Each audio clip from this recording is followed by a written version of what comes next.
وسلم میرے پیارے حسین پاک کے تعلق سے کیا کہا جائے کیا چھوڑا جائے. آج کچھ لوگ کہتے ہیں کہ حسین پاک کو کوئی اختیار ہی نہیں تھا, کوئی پاور ہی نہیں تھی. اگر پاور ہوتا تو کرب و بلا ٹال دیتے, دعا کر دیتے, کرب و بلا میں جو آنے والے خطرات تھے وہ ٹل جاتے. آئیں ان کے سوالوں کا جواب ہم روایت سے ڈھونڈیں اور دیکھیں میرے مولا حسین کو اللہ نے کیسا تصرف دیا تھا اور کیسی عنایتوں سے نوازا تھا. آقا حسین علیہ السلام کرب و بلا میں تشریف فرما ہیں اور ابھی کرب و بلا کی جنگ شروع نہیں ہوئی ہے. عین جنگ شروع ہونے سے پہلے جہاں پر خیمہ حسینی کو نصب کیا گیا تھا, حسین پاک کا خیمہ لگا تھا, تو عربوں کا دستور تھا کہ جہاں پر لوگ خیمہ لگاتے تھے اس کے ارد گرد آگ جلا لیتے تھے اور آگ جلا کر کے یہ ثابت کرتے تھے کہ یہاں پر کچھ لوگ کا پڑاؤ ہے, کچھ لوگ یہاں پر ٹھہرے ہوئے ہیں, کوئی خطرے نہیں ہوتے تھے. یہ عربوں کا دستور ہے. جب میرے مولا حسین نے اپنے خیمے کے پاس میں آگ جلائی تو یزیدیوں کی جانب سے ایک کتا بڑی تیزی سے لپکتا ہوا, ایک کتا انسان نما کتا امام حسین کی طرف آیا اور لپکتا ہوا آیا اور آنے کے بعد کہتا ہے کہ اے حسین کیا تم نے جہنم میں جانے سے پہلے جہنم کی تیاری کر لی ہے؟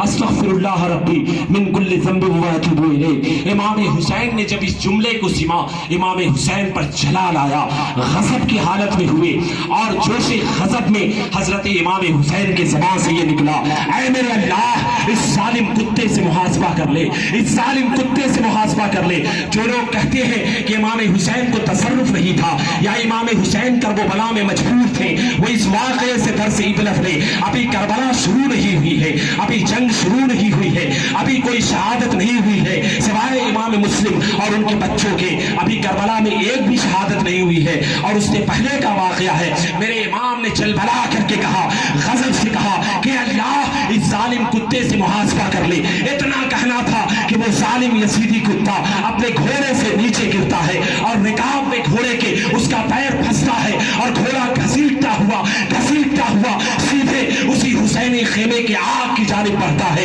اور بڑی تیزی سے گھسیٹتا ہوا اس کا گھوڑا اسی حسینی خیمے کے آگ میں لے جا کر کے اسے فنار کر دیتا ہے. یہ بتانا تھا کہ حسین کرب و بلا میں مجبور نہیں تھے. اگر دعا کر دیتے تو 22,000 کا لشکر کیا, اگر 22 کروڑ کا بھی لشکر ہوتا امام کے سامنے تو میرے امام کی ایک تلوار 22 کروڑ کے یزیدیوں کے لیے بھی کافی تھی. لیکن میرے امام وہاں تلوار کی جرأت دکھانے نہیں گئے تھے بلکہ نبی کے دین کی آبرو کو بچانے گئے تھے, نبی کے دین کی عظمت کو بچانے گئے تھے, نبی کے دین کی حرمت کو بچانے گئے.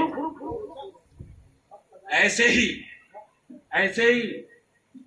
ایک شخص آیا اور آنے کے بعد امام حسین پاک کو کہتا ہے, حسین تجھے دریائے فرات کا ایک قطرہ نہیں ملے گا. اللہ اکبر. جس کے نانا کوثر و سلسبیل کے مالک ہو, آب کوثر جس کے گھر کی پونجی ہو, اس کے نواسے کو کربلا میں تانا دیا جا رہا ہے, حسین تجھے دریائے فرات کا ایک قطرہ نہ ملے گا.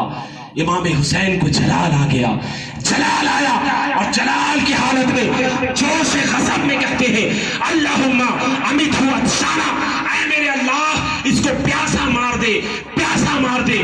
اور یہ دعا رب ذوالجلال کی بارگاہ میں حضرت سیدنا امام حسین کرتے ہیں. کہتے ہیں لوگ امام حسین کو پاور نہیں تھا, امام حسین کے پاس تصرف نہیں تھا, اس تصرف کو دکھانا کربلا میں منظور نہیں تھا. دعا کیا امام حسین نے, اے اللہ اس کو پیاسا مار دے, پیاسا مار دے, پانی پانی کرتا ہوا تڑپتا مار دے. اتنا کہنا تھا. اللہ کی بارگاہ میں دعائے حسین قبول ہو جاتی ہے. وہ شخص گھوڑے سے گرتا ہے اور گھوڑا اسی میدان کربلا میں اس کو گھسیٹ تاش کرتا ہے, گھسیٹتا ہے, کبھی دائیں لے جاتا, کبھی بائیں لے جاتا, کبھی شمال تو کبھی جنوب, تو کبھی مشرق تو کبھی مغرب, اور گھسیٹتا. اب وہ شخص پانی کرتا ہوا کربلا میں امام حسین کے نظروں کے سامنے جان اس کی نکل جاتی ہے اور پھر نار ہو جاتی ہے.